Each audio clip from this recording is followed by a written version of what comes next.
E aí, já pensou em ganhar muito dinheiro com um canal de corte igual esse daqui que você está assistindo? No primeiro link da descrição temos um aulão para você que quer começar um canal de cortes e faturar muito aqui na internet. Também teremos planilhas que irão te ajudar na hora de organizar a produção do seu canal. Tá esperando o quê?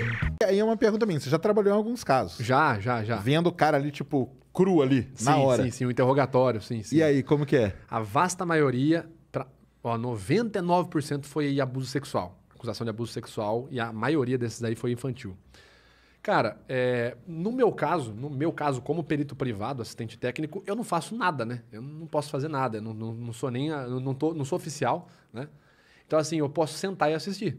Uhum. E aí você tá vendo uma pessoa extremamente ansiosa, isso é bizarro, né? Você vê umas reações assim, que eu até brinco às vezes com minha esposa, eu falo, cara, o rosto da pessoa faz coisas que eu não sabia que um rosto humano podia fazer. Né? Tipo espasmo, você vê a pessoa com o rosto tremendo. Entendi. Por exemplo, espasmo, configura como o quê numa avaliação?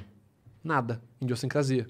Não dá pra você tirar nada do espasmo. Entendi. Se o cara, por exemplo, começa a ter uma crise como eu já vi, um cara ter uma crise de pânico, ele pode ter uma paralisia, uma semi-paralisia facial. Acabou a análise ali, entendeu? Perdeu a análise inteira. Então, quando a gente analisa um caso, não estou realizando uma perícia, né, como técnico, como perito judicial ou como assistente técnico, né, perito privado, a gente tem que seguir protocolos. É por isso que sempre que eu vou fazer um vídeo no YouTube, eu falo da onde eu tirei. Ó, isso aqui não sou eu, o Vitor, que está falando. Olha, é esse artigo, essa fonte, critério tal, músculo tal, parará, abobrinha tal. Beleza. Porque não dá para eu falar nada, ainda mais quando eu vou gerar um laudo para o judiciário. Claro. Eu não posso chegar e falar assim, mentiu. Por quê? Porque o Vitor metaforando falou, foi metaforado. Não dá pra eu falar isso na audiência. Entendi. Entendeu? Cada laudo meu é um TCC que eu tenho que apresentar. Claro. E quando tem sustentação verbal? Porque você pode ser inquirido, né? O perito do outro lado pode te inquirir. De onde você viu isso aqui, ô Vitor? Cara, se eu não tiver com o arquivo em dia, com o arquivo na cabeça, artigo científico, eu rodo. Então, basicamente, você vê o comportamento de um cara que está ali, um suspeito, de fato, né, num crime, você está vendo o que a gente chama de cenário ideal para avaliação da desonestidade do que é pesquisado atualmente. Porque ele tá sem influência nenhuma na hora. É isso que você tá querendo dizer, né? Sem influência nenhuma. Você pega o cara Ele cru. ainda não conversou com um advogado, não conversou com Às vezes até ninguém. conversou. Só que o estímulo está tão latente. Ele falou pouco. Ele ensaiou pouco o que ele vai falar, entendeu? Entendi. Então ele tem uma dificuldade maior de acessar a máscara que ele criou, vamos dizer assim. O que acontece? É aquela frase lá, contar uma mentira 1000 vezes até ela virar verdade. Perfeito. Quando a gente faz a mielinização, o Alberto gosta de falar do processo de mielinização. Eu vou lá e começo a pensar numa mentira. Eu vou fortalecer aquela circuitaria cerebral daquela mentira. Eu vou fazer o processo de mielinização daquilo lá mesmo, né? Começar a pensar, a camada vai ficar grossa, né? Eu começo a pensar assim, não, eu não matei. Eu penso uma vez, 2, 3, 4, começo a passar aquilo na minha cabeça, Aí não, eu não eu matei. tenho que começar a acreditar naquilo, mesmo eu tendo feito. Aí que vem o bate-truque, não, aí que vem o bate-truque.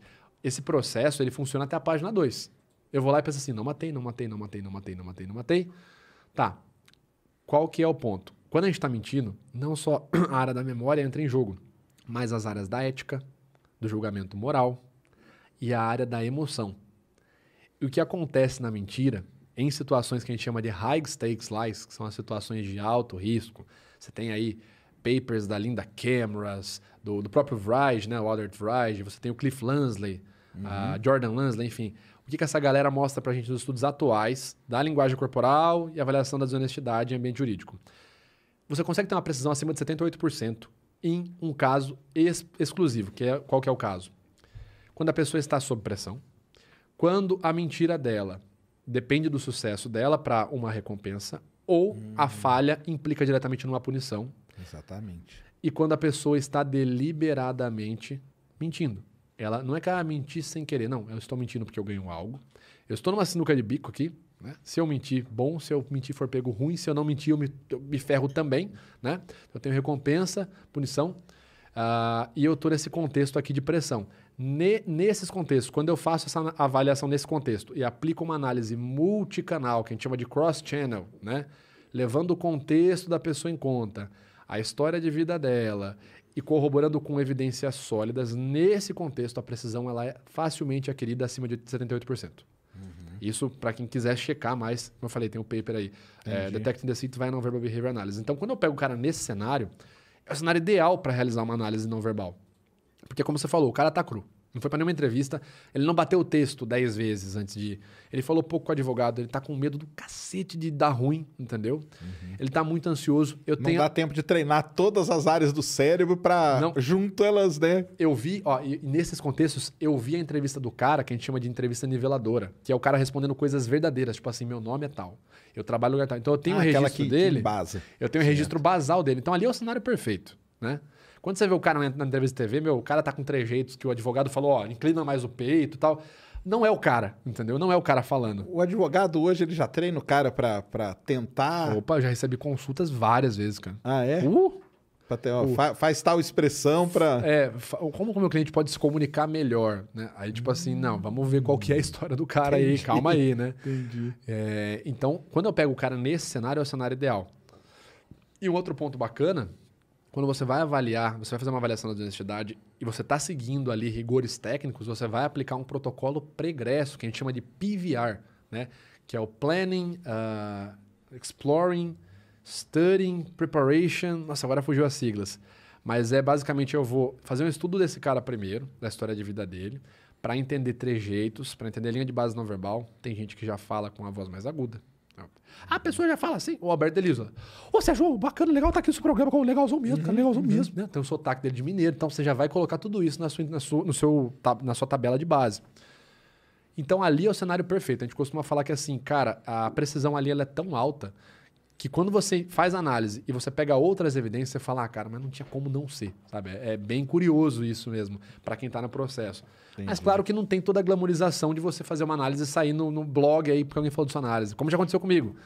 Metaforando fala do caso Neymar, não sei o quê. Fala, cara, eu vi uma parcela do caso, eu vi um negócio ali que já foi muito curado isso daí, sabe? Entendi. Muito curtido isso aí. E por isso que eu sempre falo, gente, a gente tá vendo uma possível... Começa o vídeo com o meu disclaimer, né? É uma possível interpretação, blá, blá, blá, blá, blá, blá. E eu nunca falo mentiu ou não mentiu. Não é porque você tem medo de errar. Não, cara, porque não dá pra avaliar muita coisa ali, entendeu? Ali eu vi que o cara já passou por uma entrevista com o advogado, bateu o texto, ele tá ansioso porque...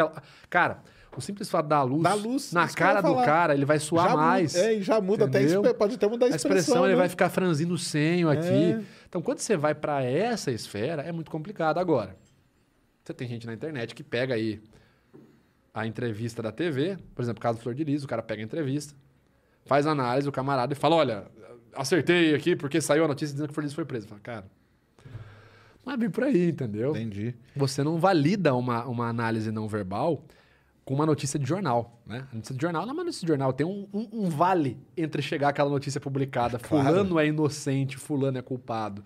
No Brasil, recentemente, em 2017, nós tivemos um camarada que foi absolvido... após esfaquear a companheira, por ciúmes, né? Porque ela tinha traído ele, foi absolvido como legítima defesa da honra. Dá pra você pegar e falar, esse cara tá falando a verdade, tá tudo certo. Então, tem um abismo entre você pegar a notícia de jornal e falar, tá tudo ok com a minha análise, e você realmente fazer uma análise e buscar validação na ciência. Né? Sim. Você participa de interrogatório, você interroga a pessoa? Eu não interrogo, eu fico do lado. Ah, você fica do lado. Fico do lado. Geralmente na sala espelhada. Mas você dá tipo dica pro cara que tá interrogando? Sim. Então, esse é o... Tipo assim, ó, pergunta... Foge um pouco do assunto, pergunta umas outras coisas. Pergunta pra ele se ele gosta de pizza de calabresa, coisa assim. Porque isso aí pode dar uma quebrada, né? Sim. Pode dar uma quebrada naquilo que o cara talvez ele montou uma história e você vem com uma pergunta que quebra aquilo. Ah, não sei, eu tô falando de totalmente leigo, entendeu? Leigo não, cara. O que você falou é do gatilho de surpresa. E quando a gente pega a pessoa que tá muito firme na versão dela, porque tem uns caras que mentem muito bem. Eu costumo falar que o melhor mentiroso é aquele que é direto. Ou se o cara consegue mentir pra você falando sim, sem dar a volta, colocar detalhe, esse cara mente pra cacete. Sim, se realmente for comprovado depois que o cara mentiu, tem que bater palma. Porque, cara, uma das mentiras mais difíceis é a mentira direta. Aí eu falo assim, você matou o fulano? Não. Cara, é difícil demais, cara. Tem uma tendência, tem um artigo chamado The Voice of Deception, do Luiz Carlos Zanoli. Há uma tendência, acima de 70% dos casos, nas mentiras espontâneas, o cara não se preparou, em ele começar uma história que a gente chama de barriga. Não, se eu matei, é assim, vamos lá, o que é a morte? Né? O cara vai pra uma digressão louca e o cara te consegue mentir na sua cara. Não matei. Próxima pergunta? Cara, esse cara é brabo mesmo. Mas o que acontece? Quando a gente vai fazer o processo de orientação como perito contratado, a gente dá muita sugestão de fato, apoiada, claro, né, nas pesquisas científicas. Eu sempre costumo citar o PVR, né, que é o protocolo que é demonstrado em Getting to the Truth, que é um dos principais manuscritos atuais sobre a avaliação da desonestidade.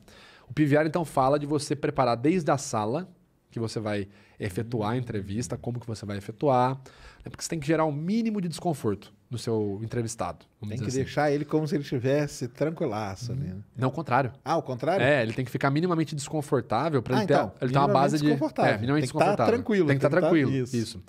E a gente fala sobre as perguntas de surpresa, o gatilho de surpresa.